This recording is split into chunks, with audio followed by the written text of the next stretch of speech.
Buongiorno, benvenuti alla TG Sicilia, le principali notizie. Palermo, ricoverato anche il cuginetto della bimba morta per difterite. Era stato vaccinato e non è in gravi condizioni. Mia figlia è morta a causa di medici incompetenti, durissimo post della madre della piccola, inchiesta della procura.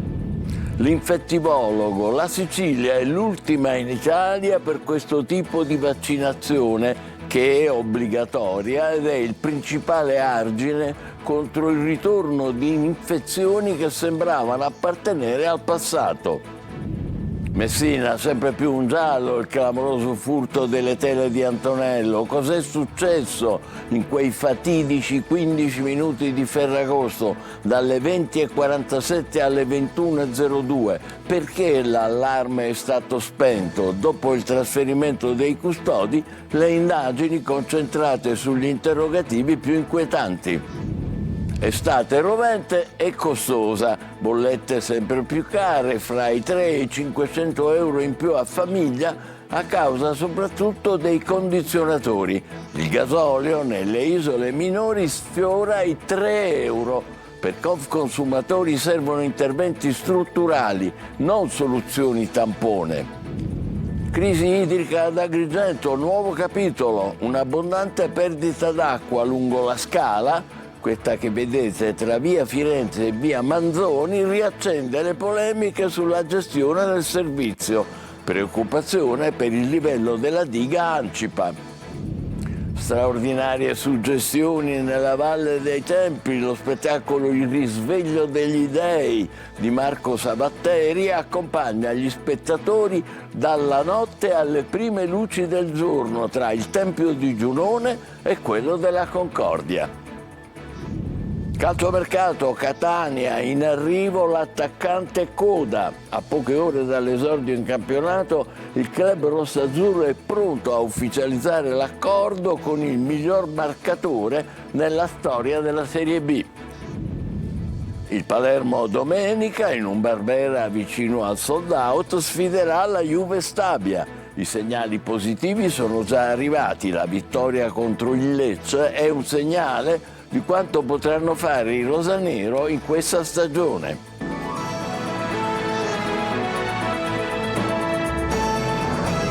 Bentrovati. Palermo è ricoverato nella stessa struttura il cuginetto della bambina di 4 anni morta per una sospetta forma di difterite. Ha la stessa età e sintomi simili, ma è vaccinato e per fortuna non è in gravi condizioni. Intanto la procura indaga sulla morte della piccola e la madre pubblica un durissimo post contro i medici. Servizio di Gerry Italia. È ricoverato da ieri nella stessa struttura e presenta una sintomatologia simile a quella accusata dalla cuginetta, ma le sue condizioni non destano al momento particolare preoccupazione. Ha 4 anni, come la piccola Anna Rosa morta a Palermo, ma a fare la differenza è anche la vaccinazione. Il piccolo infatti risulta regolarmente vaccinato. La morte della bambina, deceduta dopo un rapido e drammatico peggioramento, è intanto il centro di un'inchiesta della Procura di Palermo. Si tratta della prima vittima registrata in Italia per difterite dopo oltre 30 anni. La magistratura vuole ricostruire l'intera sequenza dei fatti e verificare se ci siano state eventuali responsabilità. La piccola era arrivata in ospedale la scorsa settimana con febbre, vomito e inappetenza. Dopo i primi accertamenti era stata dimessa con una diagnosi di tonsillite e l'indicazione di tornare in pronto soccorso in caso di peggioramento. Sabato notte però le sue condizioni si sono aggravate rapidamente. Trasportata al cervello in stato critico, è stata intubata e trasferita d'urgenza alla terapia intensiva pediatrica del Di Cristina, dove è morta. Durante gli accertamenti è emerso che la bambina non era vaccinata contro la difterite. Ai sanitari familiari avrebbero spiegato di aver scelto di non sottoporla alla profilassi per il timore di possibili correlazioni con l'autismo legato a una precedente vicenda familiare. La procura ha sequestrato la salma e disposto l'autopsia all'Istituto di Medicina Legale del Policlinico. I carabinieri acquisiranno le cartelle cliniche per ricostruire il percorso sanitario della bambina, verificare le cure ricevute e chiarire le circostanze della mancata vaccinazione. Abbiamo fatto di tutto per salvarla. Purtroppo c'è stata una cascata di eventi che ha portato a uno scompenso organico alla morte, ha spiegato Domenico Cipolla, direttore sanitario dell'ospedale civico di Palermo. Adesso si attendono gli esiti degli esami di laboratorio che dovranno confermare la causa dell'infezione e fornire ulteriori elementi all'inchiesta. Ma intanto la mamma della bimba morta, con un durissimo post sui social, chiede rispetto e silenzio anche agli organi di stampa e sottolinea che ci sono delle indagini in corso non contro di noi genitori, afferma, e si scaglia contro i medici che definisce incompetenti. Mia figlia Anna Rosa, sottolinea la madre, è stata più volte al pronto soccorso dove le hanno diagnosticato una tonsillite. Ci sono le carte che parlano, così la madre della piccola morte. Questa sciagura riporta alla ribalta una malattia che in Italia sembrava ormai confinata ai libri di storia. La difterite è rara, ma non è scomparsa e i dati sulle vaccinazioni in Sicilia riaccendono l'attenzione. Gerry Italia. La morte di Anna Rosa riporta sotto i riflettori la difterite, infezione provocata dal Corynebacterium diphtheriae, trasmessa attraverso le vie respiratorie e potenzialmente letale per effetto delle tossine che il batterio può produrre. Un tempo era una delle principali minacce per l'infanzia. All'inizio del Novecento in Italia si contavano circa 30.000 casi e 1.500 vittime ogni anno. Poi la vaccinazione ha cambiato radicalmente lo scenario, trasformando la difterite in una malattia oggi eccezionale. E sul caso di Palermo sono intervenuti anche diversi infettivologi. La difterite è una malattia infettiva altamente contagiosa, purtroppo gravata anche da un'alta letalità. La malattia è prevenibile con un vaccino che è altamente efficace ed è assolutamente sicuro. E grazie a questo vaccino non abbiamo avuto più casi da tantissimi anni. Il vaccino è obbligatorio ed è obbligatorio dal 1939. L'obbligo vaccinale esiste, purtroppo ci sono ancora tante persone che non si vaccinano per diversi motivi. Ma il caso di Palermo riaccende soprattutto i riflettori sulle vaccinazioni. Secondo gli ultimi dati del Ministero della Salute relativi al 2024, la Sicilia è ultima in Italia per la copertura del ciclo vaccinale pediatrico di base. Tra i bambini nati nel 2022, solo l'85,13% aveva completato entro i 2 anni le 3 dosi contro difterite, tetano, pertosse, polio ed epatite B, contro il 94,46% nazionale. Ma per fortuna dopo questa tragedia arriva una notizia in controtendenza a tempi di record. Da ambienti sanitari trapela infatti che tra ieri e oggi sono aumentate le vaccinazioni esavalenti nei centri vaccinali di Palermo e nelle prossime ore, secondo le stime, l'incremento potrebbe arrivare anche al 10% in più. Sono tante le domande degli investigatori nel tentativo di ricostruire che cosa sia effettivamente successo la sera del 15 agosto al Museo di Messina quando sono state rubate le preziose tavole di Antonello da Messina. I 4 custodi, come sapete, sono stati trasferiti, ma da più parti si punta il dito verso un sistema di sicurezza generale che avrebbe fallito. Orazio Longo. Cosa è successo in quei 15 minuti, dalle 20.47 alle 21.02? Perché l'allarme è stato spento? Perché era difettoso e suonava sempre e quindi ormai nessuno più controllava se suonasse veramente, alla vecchia maniera del al lupo? Oppure c'è altro? I custodi che erano di turno la sera del 15 agosto al Museo regionale di Messina, la sera del furto delle opere di Antonello da Messina, sono stati trasferiti, ma il procedimento disciplinare che sarà aperto potrebbe portare al licenziamento per giusta causa. Qualcuno accusa, al di là delle responsabilità personali, è il sistema che ha fallito. Lo stesso presidente Schifani ha ammesso, ad esempio, come l'allarme non fosse collegato alla centrale di polizia, mentre una delle porte, quella da cui sarebbero entrati i ladri, secondo alcune ricostruzioni, non sarebbe stata allarmata. Le indagini sono in corso per capire che cosa sia davvero successo e se ci siano anche delle responsabilità dolose da parte di qualcuno dei custodi. Ma per gli esperti il punto principale è un altro. È che nei musei, in particolare in quelli dove si trovano opere di valore inestimabile, la sorveglianza non può essere sottovalutata, ma va affidata a personale altamente specializzato con una formazione specifica, un aggiornamento continuo e assunzioni mirate. In Italia c'è una banca dati dei beni culturali illecitamente sottratti. Sul piano internazionale viene attivata l'Interpol. Sulla possibilità che il furto sia stato commesso da una banda di siciliani con l'interesse della mafia o di banditi provenienti dall'estero, chi indaga spiega che nessuna ipotesi è da escludere, mentre qualcuno pensa che i dipinti potrebbero avere lasciato la Sicilia via mare. E anche se l'opera d'arte risulta invendibile sul mercato lecito, non significa che possa essere priva di interesse per il mondo criminale, come ad esempio fu con la Madonna della Misericordia di Perugino, che era finita nelle mani di un politico giamaicano come garanzia del pagamento di una partita di droga. Voltiamo pagina. Estate sempre più rovente e sempre più costosa. In Sicilia, tra caldo e condizionatore, una famiglia può arrivare a spendere 300-500 euro in più. Per consumatori servono interventi strutturali, non più soluzioni tampone. Marco Carli. L'estate è come l'inverno. Se nella stagione più fredda è il gas a rappresentare la spesa maggiore per i siciliani, in questi mesi riuscire a rinfrescare vita e ambienti diventa più difficile e soprattutto più costoso. La stima, per via di un clima che diventa rovente e di bollette sempre più esose, oscilla fra i 300 e i 500 euro in più a famiglia. Attenzione a ritenere che tutto sia causato dall'eccessivo caldo che determina eccessivi consumi. Ci può stare, ma la realtà fondamentale e principale resta quella di costi esorbitanti ed esagerati, e noi consigliamo sempre anche di verificare la legittimità dei vari addebiti. A rimetterci come sempre sono le fasce più deboli, anziani e pensionati, o le famiglie, e in Sicilia non sono poche, che devono fare i conti con entrate non sempre sicure o con uno stipendio solo. Quali sono le contromisure? Interventi strutturali a monte, non più soluzioni tampone che servono solo ad allontanare il problema. A portare il peso di questi aumenti sono un po' tutti i consumatori, ma quelli su cui sta ricadendo maggiormente il peso sono le famiglie. E quindi è necessario porre mano a interventi strutturali. Fino ad oggi purtroppo abbiamo assistito ad interventi parziali e non risolutivi, in altri termini solo pannicelli caldi.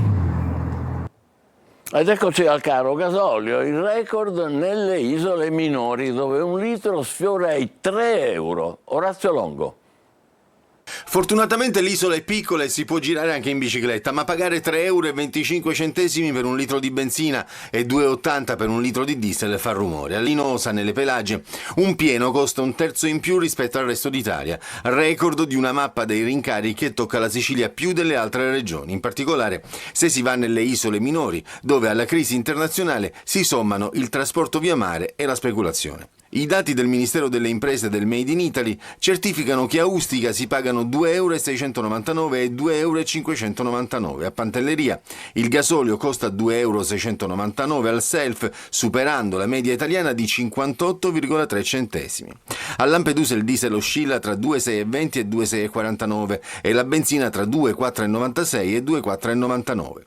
I tentativi di massimizzare i guadagni da parte della filiera ci sono sempre, dice Giampiero Reale, presidente di Confindustria Siracusa. Neppure la riapertura di Hormuz però produrrebbe un ribasso immediato, ma servirebbero almeno 45 giorni per ricostruire le scorte e riallineare gli approvvigionamenti. Oggi intanto la media dei prezzi self in Sicilia è dietro solo a Calabria, Bolzano e Friuli Venezia Giulia. Il diesel self costa 2,140 euro, la benzina 2,15, il metano 1,876, il GPL 0,80. L'acqua adesso con la diga Ancipa nell'Ennese. Il rapido calo delle riserve, registrato tra la fine di luglio e la metà di questo mese, alimenta le preoccupazioni di un'altra emergenza idrica. Salvo Calatura. Con l'estate ancora in corso, a preoccupare adesso la quantità d'acqua che resterà disponibile nei prossimi mesi. Alla diga Ancipa nell'Ennese, una delle principali riserve idriche della Sicilia centrale, in appena 19 giorni il volume dell'immaso si è ridotto di 3.300.000 metri cubi d'acqua. Un calo che riaccende il confronto sulla gestione dell'immaso e fa scattare l'allarme del Movimento per la difesa dei territori di Nicosia, preoccupato soprattutto per la velocità con cui il livello dell'Ancipa è diminuito tra la fine di luglio e la metà di agosto. L'autorità di bacino ha però chiarito che le erogazioni rientrano nei quantitativi autorizzati per la stagione irrigua dei consorzi di bonifica di Enne e Catania, escludendo anomalie. Come abbiamo visto, in un mese può succedere di tutto, da quasi 20 milioni di metri cubi a 15,4 in sole 3 settimane. 4 milioni di metri cubi sono un'enorme quantità d'acqua, quasi un quarto del totale contenuto nel bacino al momento della decisione. Ricordiamo che quest'anno ha piovuto tanto, ha piovuto anche a giugno. Sullo sfondo resta però il tema della gestione delle riserve dell'Ancipa, che attualmente conta circa 16 milioni di metri cubi d'acqua, in un territorio che negli ultimi anni ha già dovuto fare i conti con una pesante crisi idrica. A preoccupare sono soprattutto la velocità con cui si stanno riducendo le riserve e l'incognita delle precipitazioni dei prossimi mesi. Il timore è che possa ripresentarsi una nuova emergenza idrica. Se ad ottobre avessimo avuto 16 milioni di metri cubi piuttosto che gli 11 che potremmo avere, sicuramente mi sentirei più sereno. Intanto ad Agrigento l'acqua manca sempre nelle case, ma continua a perdersi per strada. Una abbondante perdita lungo la scala tra via Firenze e via Manzoni, che abbiamo già segnalato, riaccende le polemiche sulla gestione di questo servizio. Il movimento di Lavardera denuncia AICA ha fallito. Davide Sardo. È l'acqua che manca nelle case, quella che arriva per pochi minuti con turni che possono superare i 10 giorni. Eppure ad Agrigento la stessa acqua continua a perdersi per strada. Lungo la scala tra via Firenze e via Manzoni una copiosa perdita idrica scorre giorno e notte. Una situazione già segnalata più volte agli organi competenti, ma che ancora non è stata risolta. Il paradosso è evidente: da una parte una città assetata, dall'altra una rete idrica che disperde preziose risorse. Una rete colabrodo che alimenta rabbia e proteste, perché mentre nelle case si aspettano giorni per avere l'acqua, lungo le strade se ne sprecano migliaia di litri. E proprio sulla gestione dell'emergenza interviene il movimento di Ismaele Lavardera, che punta il dito contro AICA. La posizione è netta: AICA ha fallito, sostiene il movimento controcorrente, chiedendo al Consiglio di amministrazione di valutare un passo indietro. Mantenere in carica lo stesso CDA, si legge nella nota, significherebbe negare l'evidenza e sottrarsi a ogni responsabilità. Un'accusa pesante che riporta al centro il tema della gestione del servizio idrico e di una crisi che ad Agrigento continua a lasciare i rubinetti a secco mentre l'acqua si perde per strada. A Catania una task force coordinata dalla polizia ha effettuato una serie di controlli in chioschi e rivendite di alimenti e bevande. Nel corso di un controllo a un chiosco panineria nella zona della Scogliera sono state riscontrate significative carenze sul piano della sicurezza alimentare e delle condizioni degli ambienti di lavoro. 15 kg di carne equina, suina e di pollame non tracciati e non idonei al consumo sono stati sequestrati e distrutti. Imposte sanzioni per oltre 15.000 euro, anche per modifiche abusive dei locali.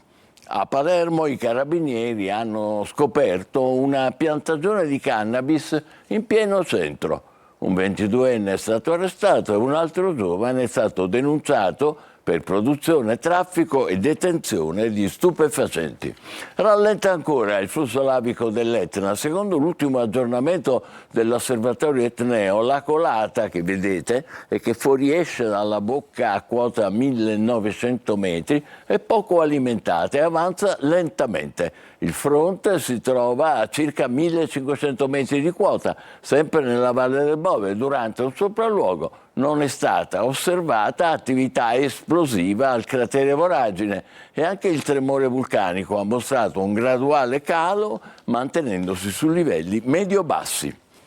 In provincia di Messina un'anziana senza farmaci da 3 mesi è in attesa di una visita geriatrica domiciliare che le è necessaria per il rinnovo della certificazione, quella che consente di ottenere gratuitamente farmaci e dispositivi medici. È quanto denunciano i familiari della donna, che è allettata da mesi, è intrasportabile ed è affetta da una patologia irreversibile. In provincia di Messina. Spettacolo, il mito torna a vivere all'alba nella Valle dei Templi. Fino a tutto il mese in scena il Risveglio degli Dei, lo spettacolo di Marco Sabatteri che celebra la 10ª edizione, un viaggio tra teatro, musica e narrazione dalla notte alle prime luci del giorno, tra il Tempio di Giunone e la Concordia. Davide Sardo. Prima la notte, poi la luce che lentamente conquista la Valle dei Templi. È all'alba che il mito prende vita tra le colonne e la storia incontra il presente.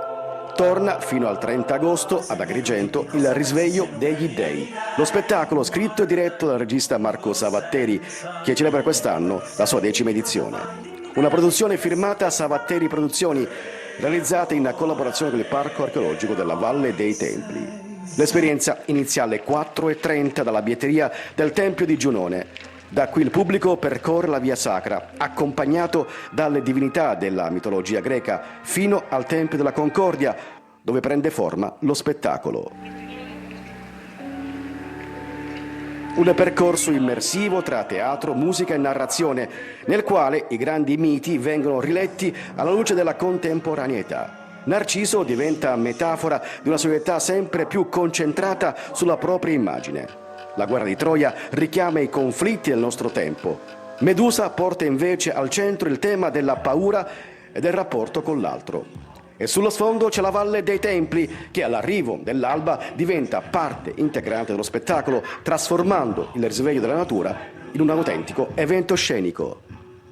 Breve pausa, tra poco per il calcio, le ultime di calciomercato, con il colpo del Catania pronto a chiudere per l'attaccante Coda. State con noi.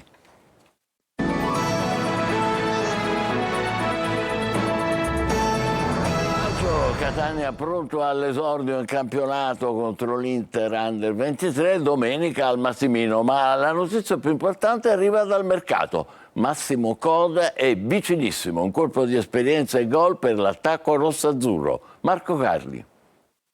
Un vero colpo di coda nei giorni finali delle trattative. Il Catania prepara l'esordio in campionato. Domenica alle 18 al Massimini i rossazzurri affronteranno l'Inter Under 23, ma la notizia del giorno arriva soprattutto dal mercato. Nella settimana in cui sono arrivati Masciangelo e Di Marco, il Catania è vicino ad ufficializzare Massimo Coda, l'attaccante 37enne, miglior marcatore nella storia della Serie B e reduce dall'esperienza alla Sampdoria. È atteso il rossazzurro, un colpo d'esperienza e pesante per l'attacco di Longo e un segnale importante nella settimana dell'esordio. Un anno più opzione per il secondo, la base d'accordo. Insomma, mentre la squadra prepara il debutto, il mercato regala un nome importante con Rolfini, che invece ha i saluti. Per quanto riguarda la partita con l'Inter Under 23, Longo sembra aver già in mente gran parte dell'11 titolare. Nell'ultimo test contro la Primavera ha vinto 5-0, il tecnico ha confermato Rinaldi tra i pali.